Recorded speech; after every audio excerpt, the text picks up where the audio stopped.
आम उपर जेतेबेले महादेव प्रसन्न हुअन्ति सेतेबेले आमको बहुत गुड़िए संकेत देई थांती।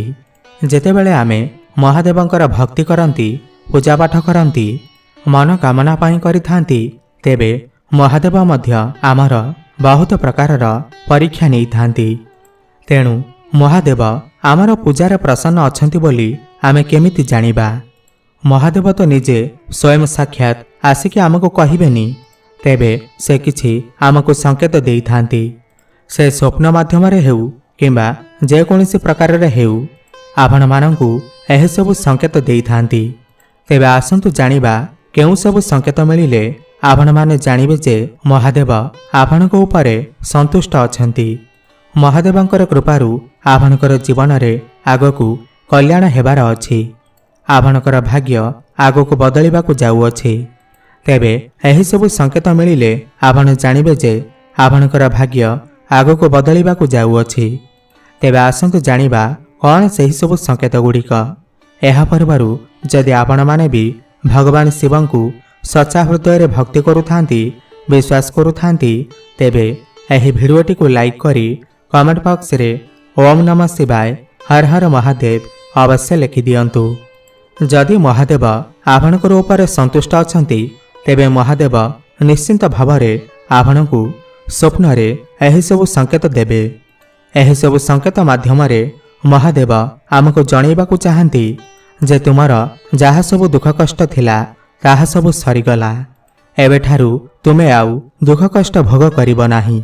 एबेठारु केवल तु जीवन रे सुख एवं शांति भोग करिबु। तेबे आसंतु जानिबा कौन सही सबु संकेत। जदि आपण माने स्वप्न रे कौनसी देवी देवता को देखंती, जेकोसी देवी देवता को देखंतु, महालक्ष्मी को देखंतु, शिवं को देखंतु, नारायण को देखंतु, ब्रह्मा को देखंतु, विष्णु को देखंतु, जगन्नाथ को देखंतु, जहा को भी देखंतु, ताहेले आपण बुझी जांतु कि आपणकर जहा भी किछि समस्या थिला ताहा दूर हेबाकु जाउअछि। आर्थिक समस्या हेउ, पारिवारिक समस्या हेउ, रोग व्याधिर समस्या हेउ, एहे सब समस्यार अंत हेबाकु जाउअछि। सेहिपरि जदि आपण स्वप्न रे भगवान शिवंक सहित जड़ित जेकोसी भी जिनिस को देखुछंती, जेमिति कि वृषभ हेला, त्रिशूल हेला, डंबरू हेला, चंद्र हेला, साप हेला किंबा भगवान शिव माँ पार्वती जदि एमानुको आपण स्वप्न रे देखंती ताहेले आपण जानिबे जे एहा महादेवंकर आपणक प्रति शुभ संकेत अटे। आपण बुझीजिबे कि आपणकर भाग्यर उदय हेबाकु जाउअछि। जहा भी किछि पुरुणा काम आपणकर अटकिकी थिला, आर्थिक समस्या देखा देउथिला, परिवार रे कौनसी प्रकारर समस्या थिला, माली मकदमा थिला, सही समस्त समस्यार अंत हेबाकु जाउअछि। जेतेबेले आमर भल समय आसी थाए सेतेबेले भी भगवान आमकु किछि संकेत देई थांती। ठीक सही भली जेतेबेले आमर खराब समय आसी थाए तो भगवान आमकु किछि संकेत देई थांती। जदि आपणकु स्वप्न रे शिवलिंगर दर्शन हुए ताहेले एहा अत्यंत शुभ होइथाए। किंतु जदि आपण माने सोमवार दिन स्वप्न रे शिवलिंग को देखंती ताहेले एहा बहुत शुभकारी होइथाए। आउ जदि कला शिवलिंग परिवर्ते आपण धला शिवलिंग देखंती ताहेले एहा बहुत शुभ संकेत होइथाए। देखंतु धला चिन्ह हेउछि शांति एवं आध्यात्मिकतार प्रतीक। जदि एही भली संकेत आपण स्वप्न रे देखंती तो बुझी जांतु कि आपणकर आर्थिक समस्या दूर हेबार अछि, आपणकर आर्थिक उन्नति हेबार अछि एवं आपणकर आध्यात्मिकता भावनार मध्य उन्नति आसीब। जहा भी आपण महादेवंको प्रसन्न करिबा पई पूजा पाठ करूछंती से पूजारे आपण माने जानि नियंतु जे महादेव आपणकर ऊपर प्रसन्न अछंती। आपण माने जहा भी पूजा करूछंती महादेवंको आपण माने जहा भी चढ़ाउछंती से आपणकर सही जिनिस को स्वीकार करूछंती। जदि आपण माने स्वप्न रे भस्म बा पाउंस देखंती एहा मध्य अति शुभकारी संकेत अटे। जेहेतु महादेव भस्म विभूषित हुअन्ती, भस्मर से गाधोई पड़ती, भस्म को निज शरीर रे लगेई थांती, तेणु भस्म जेहेतु तांकर एक प्रिय जिनिस ताको मध्य देखिबा द्वारा मनुष्यर सबु जगारे उन्नति होइथाए। प्रत्येक क्षेत्र में आपण उन्नति करिथांती, आपणकर मंगल होइथाए, कल्याण होइथाए। आउ गोटे संकेत है जदि आपण स्वप्न रे नाग नागुणींकर जोड़ी देखती, यह बहुत अधिक शुभ संकेत होइथाए।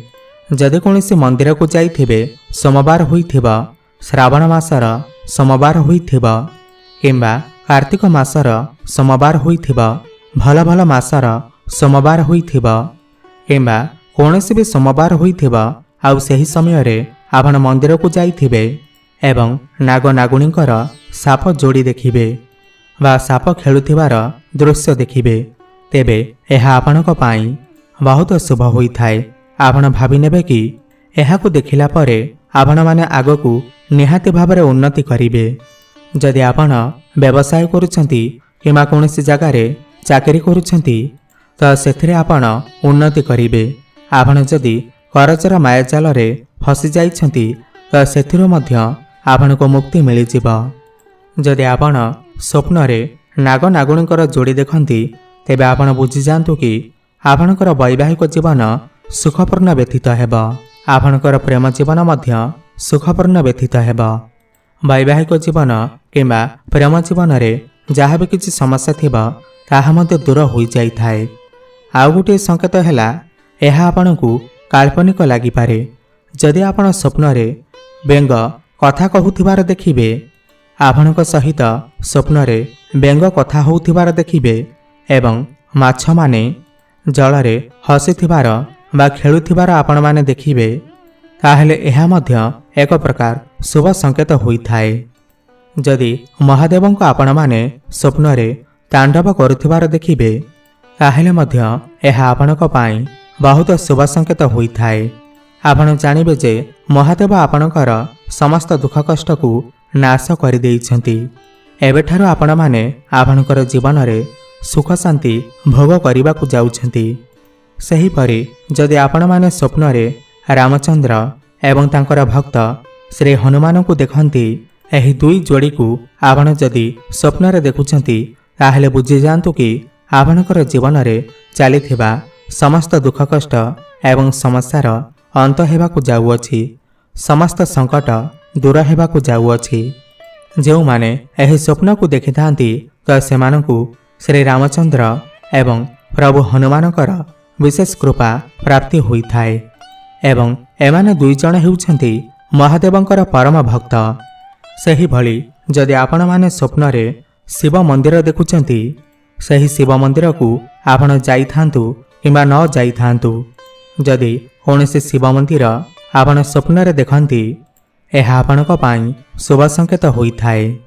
सही भली जदि आपण माने स्वप्न रे निजर पूर्वज मानक देखंती किंबा धला वस्त्र पिंधिथिबा कौनसी भी व्यक्ति को देखंती, ताहेले मध्य यह आपणक पाई उन्नतिर संकेत होइथाए।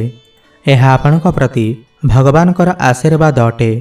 सही भली स्वप्न रे जदि आपण षंढ देखंती बा नंदी महाराजा को देखंती, ताहेले जानिबे आपण जो कथा नंदी महाराजा द्वारा महादेव को जनईछंती, सही कथा महादेव कानरे निश्चिंत भाव पड़ सारी एवं यही कथा जनइबा पाई नंदी निजे आपण को स्वप्न रे देखौछंती।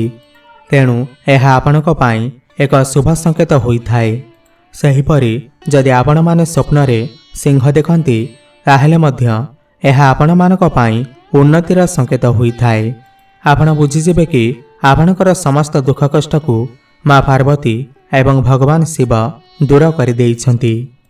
थरे थरे एमिति होइथाए, काल भैरव किंबा भूत प्रेतंकु जदि आपण माने स्वप्न रे देखिले, ताहेले यह मध्य एक प्रकार शुभ संकेत होइथाए। काहेकि ना जदि जणे निष्ठार सहित महादेव को प्रसन्न करिबा पाई पूजा अर्चना करुछि, तेबे बेले बेले तुमर परीक्षा नेबा पाई से तांकर दूत मानंकु किछि भूत प्रेत मानंकु मध्य पठेई थांती। तेबे यह मध्य शुभ संकेत होइथाए।